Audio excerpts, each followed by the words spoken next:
persiapanku jalan pulang. 1 Raja-Raja 2 ayat 1-4 ini Raja Daud bersiap jalan pulang. Ketika saat kematian Daud mendekat, ia berpesan kepada Salomo anaknya ya. Aku ini akan menempuh jalan segala yang fana. Maka kuatkanlah hatimu dan berlakulah seperti laki-laki. Lakukanlah kewajibanmu dengan setia terhadap Tuhan Allahmu, dengan hidup menurut jalan yang ditunjukkannya, dan dengan tetap mengikuti segala ketetapan, perintah, peraturan, dan ketentuannya seperti yang tertulis dalam hukum Musa, supaya engkau beruntung dalam segala yang kau lakukan dan dalam segala yang kau tuju. Ya, ini persis gaya-gayanya Yosua waktu mau pulang, dia pesen-pesen ya. Dan ini Daud waktu sudah tua ya, memang dihibur oleh Abishag, tapi akan berangkat, akan pulang, dia siap pesen ya. Pesen yang penting kepada Salomo anaknya, dan pesen yang paling penting adalah lakukanlah kewajibanmu ya. Percayalah kepada Tuhan terus, karena Yahweh yang menolong ya. Karena itu dengan setia harus kepada Yahweh ya. Yahweh Elohim ya, sungguh-sungguh kepada Dia. Hidup menurut jalan yang ditunjukkannya, untuk menurut apa? Syafat ya. Syafat itu hukum-hukum daripada Tuhan ya, hukum daripada Yahweh ya. Yang kalau dalam perjanjian lama disebut Yahweh, kita dalam perjanjian perjanjian baru kita sebut apa? Bapa, Anak, Roh Kudus ya, itu 3 ya. Yahweh yaitu ya. Nah, ini lanjut. Dan supaya Tuhan menepati janji yang diucapkannya tentang aku, yakni jika anak-anakmu laki-laki tetap hidup di hadapanku dengan setia, dengan segenap hati dan dengan segenap jiwa ya. Kita ingat itu kata-kata yang ada di mana ini ya, ada di ringkasan 10 hukum ya. Maka keturunanmu takkan terputus dari tahta kerajaan Israel ya. Jadi janjinya kalau Daud, Salomo ya, itu taat pada Tuhan, keturunannya tidak akan terputus dari tahta Israel ya. Tapi ternyata memang enggak ya. Nah, kan di sini ada putus ya. Selain itu Daud ngomong apa? Daud ngomong tentang kebaikan hati ya. Ingat Barsilai ya. Barsilai kan waktu dia ngungsi, Barsilai memberikan makanan, membawakan macam-macam ya, supaya Daud merasakan enak waktu dia mengungsi ya. Nah, balaslah ya, berilah berkat untuk Barsilai ya, dengan anaknya yang namanya Kimham ya. Kimham itu bahasa Ibrani ya, bukan bahasa Tionghoa ya, bukan bahasa Cina. Nanti dikira oh Kimham, oh Kim itu Mas Ham itu apa ya? Enggak, ini Kimhamnya bahasa Ibrani ya, anaknya Barsilai ya. Dan kemudian apa? Waktu itu dia juga marah kepada Yoab. Kenapa? Yoab membunuh Asael ya, dan juga membunuh Abner ya. Ya, makanya Yoab bukan Yoab yang Abner yang membunuh Asael, kemudian Yoab balas bunuh Abner ya. Karena itu dia ngomong ya, ini orang ini maunya sendiri, bunuh-bunuh seenaknya sendiri ya. Dan kemudian Simei itu yang mengutuki Daud waktu dia lari. Oh, jangan dibiarkan hidup itu orang itu ya. Ya, rupanya Daud ya ada dendam-dendamnya juga ya, marah-marahnya juga ya. Jadi setelah dia mengingatkan Salomo untuk tetap setia kepada Tuhan, dia juga mengingatkan itu loh, Barsilai, kamu harus balas jasa kepada dia. Tetapi untuk Yoab dan Simei, jangan biarkan dia sampai tua, hidup sampai tua ya. Hati-hati ya, karena itu orangnya seperti itu ya. Inilah Daud ya. Nah, bisa kita bayangkan semua persiapan Daud itu hanya berurusan dengan kehidupan dunianya ya. Apa yang ditentukan untuk Salomo adalah kehidupan Salomo sesudah dia mati. Jadi kehidupan di dunianya Salomo. Hati-hati balaslah kepada Barzilai, balaslah juga kepada Yoab dan Simei. Urusan-urusan dengan Tuhan tidak disebut, ya. Urusan-urusannya cuma urusan duniawi, ya. Nah, sekarang kalau kita lanjut, ya, ada filosofi filsafat Epikuros itu ngomongnya gini, kematian itu tidak perlu ditakuti. Di sini Bapak Ibu takut mati enggak? Ada yang takut? Yang enggak takut mati, angkat tangan. Berarti takut semua ya? Orang sing angkat tangan loh, ya. Takut semua, ya. Enggak ono sing angkat tangan yang takut mati, ya. Ya. Takut mati? Ya, mati itu enggak perlu ditakuti. Ya, kenapa? Karena saat kita ada sekarang ini, kematian itu tidak ada. Tapi pada saat nanti kematian ada, kitanya yang tidak ada. Jadi nggak akan ketemu gitu ya. Kematian ada, aku tidak ada. Nanti kematian aku ada, kematian tidak ada. Jadi nggak ketemu. Karena itu nggak usah takut, ya. Tapi apa benar begitu? Ya, filsuf menurut pemikiran dia begitu. Apakah benar begitu? Ya, banyak orang yang takut mati, ya akhirnya ya bingung sendiri, ya, menjadi, ya, nanti di lansia yang periode depan saya akan ngomong soal lansia dengan mentalnya, ya, banyak depresif dan lain-lain, ya. Nah, ini Epikuros ngomong gini, ya. Nah, kematian ini secara duniawi maka semua orang bisa tahu. Semua orang kalau dikatakan kamu mati enggak besok, ya pasti mati, betul ya. Tapi tidak ngomong soal mati, biasanya enggak mau, jangan ngomong soal mati sekarang. Ngalup, istilahnya apa? Ngomong hal-hal yang sial, ya. Jangan ngomong soal itu. Ngomong yang seneng-seneng aja, yang enak-enak saja. Jangan ngomong soal mati, ya. Sebenarnya apa kok gitu? Karena di baliknya itu, di hati terdalam, di pikiran di balik, sebenarnya orang itu takut mati. Karena takut mati, makanya jangan ngomong mati, ya. Ngomong yang lain-lain, ngomong yang seneng-seneng saja, betul ya. Nah ini, ya, kita tahu kalau orang lain siapapun mati, ya. Kita sudah sering maesong, betul ya. Yang apalagi yang si perkabungan maesong, ya. Saya mulai tahun 2000 sampai sekarang tak hitung-hitung ada 115 atau 110 memakamkan orang, ya. Baktian penghiburan sampai entek 110 orang lah tak hitung-hitung, ya. Kemarin tak lihat ini mati ini 110-an kira-kira, ya. Ya, belum yang di Denpasar, ya. Belum lagi waktu praktek di Jember itu. Waduh, ternyata juga ada aja yang mati, ya. Kayak orang sibuk nyiapin khotbah, mereka mati, ya. Waduh, enggak siap-siap ini khotbah, ya. Ya ini yang terjadi, ya. Ini kita tahu kalau orang lain akan mati. Kalau orang sudah sakit terus kondisinya berat, apalagi kalau sudah mata tertutup, ngoroknya keras, waduh ini berat ini, ya. Udah kita tahu kalau orang akan mati, ya toh, ya. Tetapi kita belum tahu kalau diri sendiri akan mati, ya. Nggak pernah tahu, ya. Kita tahu jalan hidup sesudah kematian menurut Alkitab, betul? Sudah tahu, ya. PTM saya yang dulu masih ada di video saya juga, kalau mau lihat di video tentang jalan sesudah kematian. Nah, setelah mati kita melewati dimensi waktu. Setelah melewati dimensi waktu, kita itu tidur, ya. Pertama kali itu tidur seperti Lazarus, tidur, dan itu melewati dimensi waktu.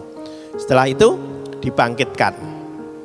Dibangkitkan berarti otak dan semuanya komplit balik bangkit, ya, dibangkitkan.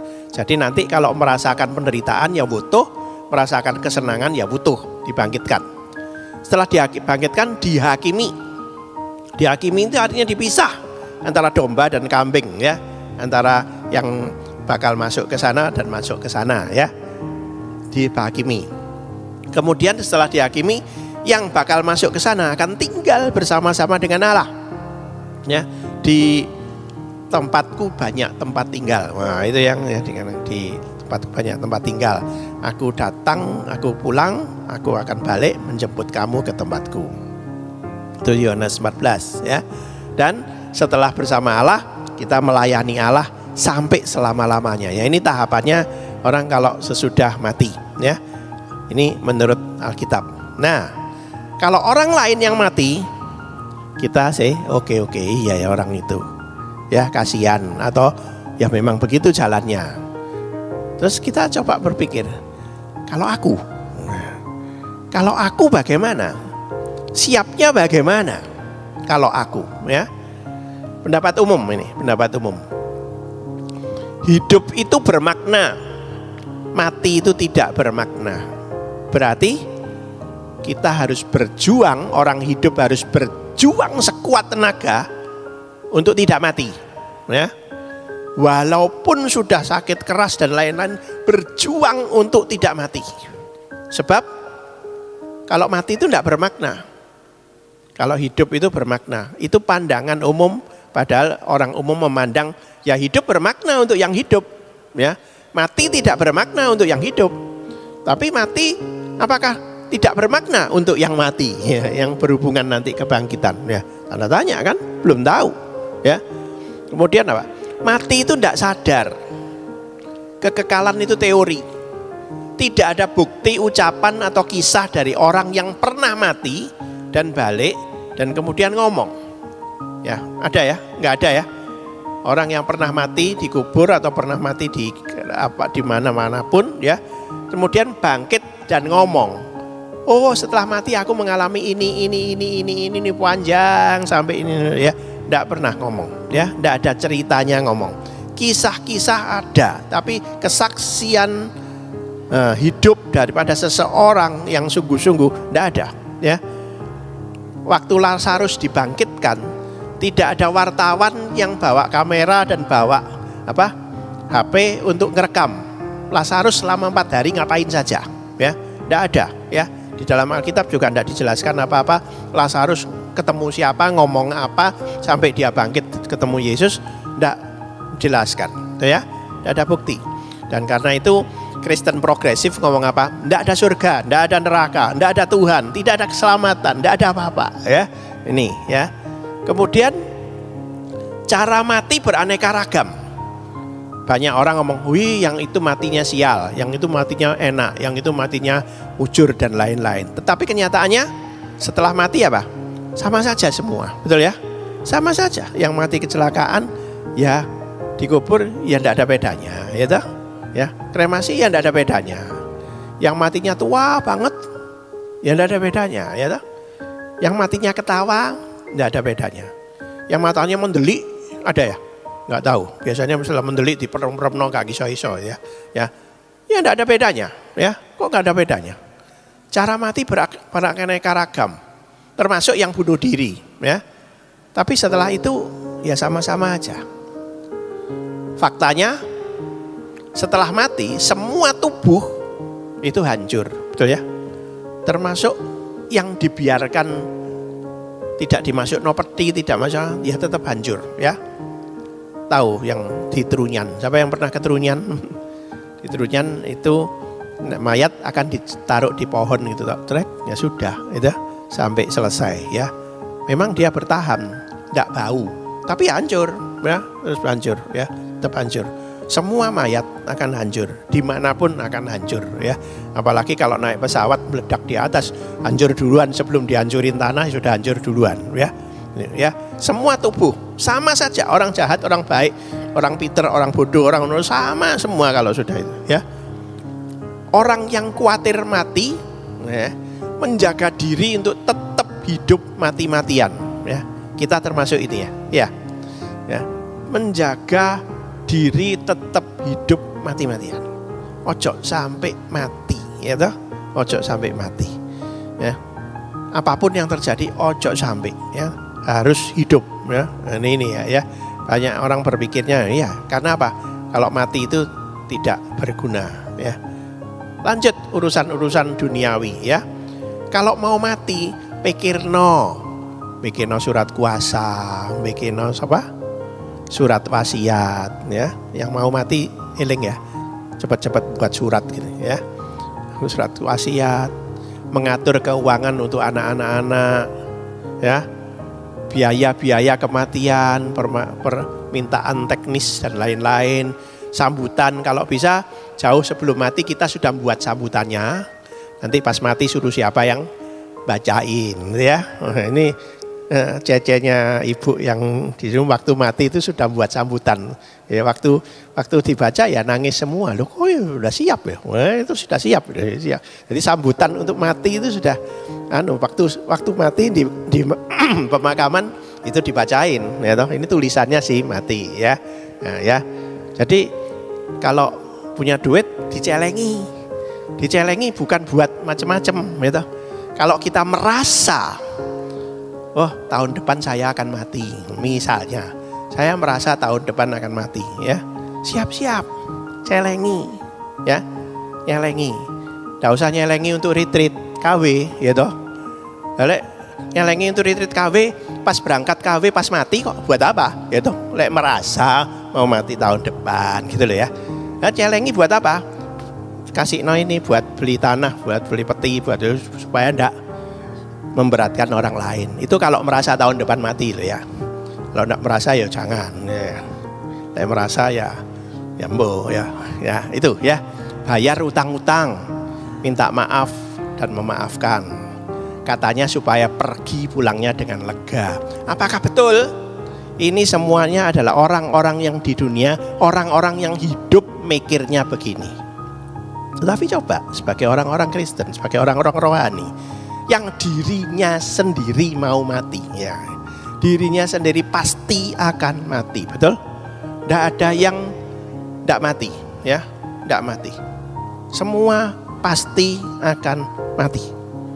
Terus apa? Apakah kita cuma cukup mikir ini dok?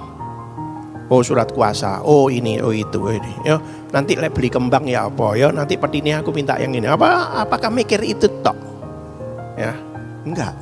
Bagi orang percaya, apa yang perlu dipikirkan? Apa yang perlu dipikirkan? Mendekatkan diri pada Tuhan dengan serius sejak sekarang. Roma 14 ayat 8 ngomong apa? Ayo kita baca. Sebab jika kita hidup untuk Tuhan. Dan jika kita mati untuk Tuhan. Jadi baik hidup ataupun mati, kita adalah milik Tuhan. Tadi ngomong apa? Hidup bermakna, mati tidak bermakna. Ini lain. Hidup bermakna kalau kita milik Tuhan. Mati pun bermakna kalau kita milik Tuhan.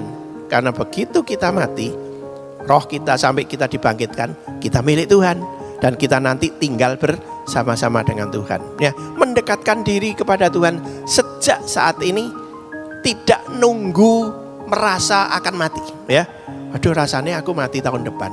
Setengah tahun lagi, nggak nunggu begitu. Ya sedetik sekarang ini mendekatkan diri pada Tuhan sampai dalam kondisi apapun. Misalnya Tuhan mengizinkan kita sakit, ya sakit pun kita mendekatkan diri pada Tuhan. Kalau Tuhan mengizinkan kita stroke, walaupun kita nggak kepengen stroke, ya mendekatkan diri pada Tuhan. Nanti kalau kita diizinkan oleh Tuhan gangguan mental, lansia mungkin bingung atau apa, Alzheimer, pikun dan lain-lain, ya seingat-ingat kita berusaha untuk tetap berdekat pada Tuhan, ya. Kita nggak ingin pikun kok, nggak ada orang yang kepengen pikun. Tapi kalau Tuhan mengizinkan itu terjadi, mari kita dekat terus pada Tuhan, berusaha keras, ya. Banyakan orang pikun itu tidak merasa dirinya pikun, dan kalau ngomong padahal dia lupa, dia anggap orang lain yang lupa, bukan dia yang lupa. Itu yang terjadi, ya. Tapi mari kita berjuang untuk hal ini, ya. Mendekatkan diri pada Tuhan. 2, apa? Mohon pengampunan sampai detil. Seringkali kita mohon pengampunan untuk dosa-dosa yang jelas, yang kelihatan. Seringkali dosa yang enggak kelihatan, dalam kata-kata, dalam pikiran yang orang lain tidak tahu, ya. Dosa mata kita kalau lihat HP, ya, apa yang kita lihat, ya toh. Dan kemudian dosa-dosa yang lain yang orang lain tidak tahu, seringkali kita ya biasa-biasalah, ya. Apakah kita minta ampun pada Tuhan untuk dosa-dosa yang orang lain tidak tahu, yang orang dekat pun tidak tahu, suami istri yang suaminya nggak tahu, istrinya nggak tahu. Apakah kita juga minta pengampunan, minta mohon ampun kepada orang sekitar kita, dan khususnya minta ampun pada Tuhan, dan berjanji untuk tidak berbuat dosa lagi? Sudahkah kita? Mari, tadi dekat kepada Allah, kalau sudah dekat minta ampun. 1 Yohanes 1 ayat 9 kita sudah hafal, ya. hafalin ini, jika kita mengaku dosa kita, maka Ia adalah setia dan adil sehingga Ia akan mengampuni segala dosa kita dan menyucikan kita dari segala kejahatan. Artinya apa? Kita tidak jahat lagi, ya. Kita tidak jahat lagi, nggak cerewet lagi, nggak macam-macam lagi, tetapi kita suci, kudus, berbeda, ya. 3, meyakini dan mengerti keselamatan. Kalau saya akan mati, maka saya tahu betul bahwa saya selamat. Tidak bingung, wah nanti lek mati piye, ya. Nanti piye, ya. Nanti kalian tidak ada sing mesong piye, ya. Yang beli no aku kacang sopo, ya. Tidak perlu ngomong mikir-mikir begitu, ya. Kenapa? Aku mati dan aku selamat. Mendekatkan diri, minta ampun, mengerti keselamatan, bukan cuma ikut-ikutan ke gereja, ya. Banyak orang yang ikut-ikutan ke gereja, keselamatan ini pokoknya manut lah. Apa jari ini pendeta nih, ya. Pendeta yang ngomong begini ya manut, ya percaya ya percaya. Tapi yang penting apa? Hatinya pribadi. Kenapa? Mati tidak akan ajak-ajak, betul ya? Saya mati masuk surga tidak bisa ngajak orang lain. Ayo tak ajak ya. Misalnya diajak pun nggak mau, betul ya? Saya tak mati, Yuyun tak ajak pasti nggak mau dia.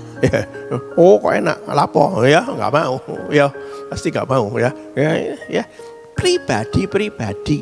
Suami istri yang tinggal serumah sepanjang sekian puluh tahun, mati pun pribadi, ya. Apa yang dipikirkan suami kadang-kadang istri tidak tahu. Apa yang dipikirkan istri suami tidak tahu. Termasuk soal iman kepada Tuhan Yesus Kristus.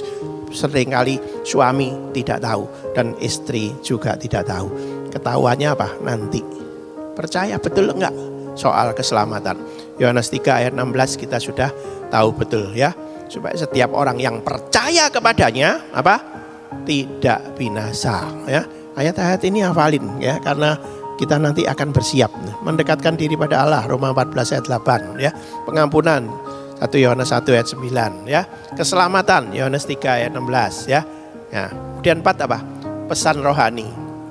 Pesan rohani dari Alkitab percayalah kepada Tuhan dengan segenap hatimu dan jangan bersandar pada pengertianmu sendiri.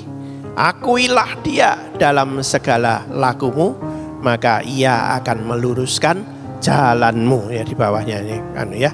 Jadi percayalah kepada Tuhan dengan segenap hatimu, ya. Walaupun kita seringkali yang sekolah tinggi mikir ini tidak masuk akal, tapi kalau Tuhan ngomong percayalah, walau tidak masuk akal, itu yang ditentukan Tuhan dan itu pasti terjadi. Walau tidak masuk akal, betul ya? Kisah 4 ayat 12 pesan rohani. Dan keselamatan tidak ada di dalam siapapun juga selain di dalam Dia. Sebab di bawah kolong langit ini tidak ada nama lain yang diberikan kepada manusia yang olehnya kita dapat diselamatkan. Nama siapa itu? Yesus Kristus, Yeshua HaMashiach, Yesus Kristus. Cuma itu, ya. Apalin ayatnya, diapalin, ya. Nanti begitu kita sudah agak tua atau siapin ayat-ayat ini, kita ingat, ya. Kita ingat, ya, semua pesan-pesan kita. Nah, mari kita sama-sama pikir. Nah, yang terakhir, biarlah kita berserah kepada Tuhan. Dekatlah dengan orang-orang yang kita cintai. Berserah kepada Tuhan, betul ya? Dari tadi ayat-ayat kita berserah Tuhan. Kehendakmu yang terjadi Tuhan.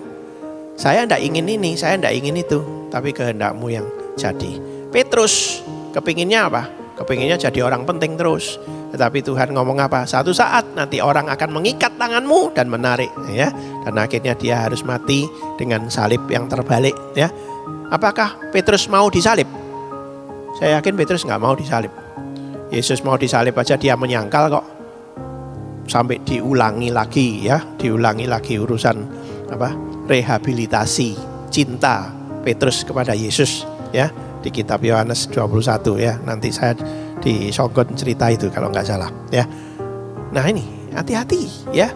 Mari kita berserah total pada Tuhan dan dekat dengan orang-orang yang kita cintai. Dulu dekat itu angel, harus dipanggil pulang. Sekarang dekat itu bisa lewat HP kita, bisa video call kita, bisa macam-macam dekat. Tuh, Mari kita lakukan ini. Kita lakukan ini. Jangan terpengaruh dunia, ya. Jangan terpengaruh, oh nanti begini, nanti begini, nanti begini. Tapi inilah, kita orang yang percaya, tidak usah takut mati. Kalau memang sudah waktunya, ya pulang. Ayo pulang, ya. Kalau belum waktunya, jangan cari mati, ya toh. Tapi kalau sudah waktunya, ya sudah, jalanlah pulang. Amin.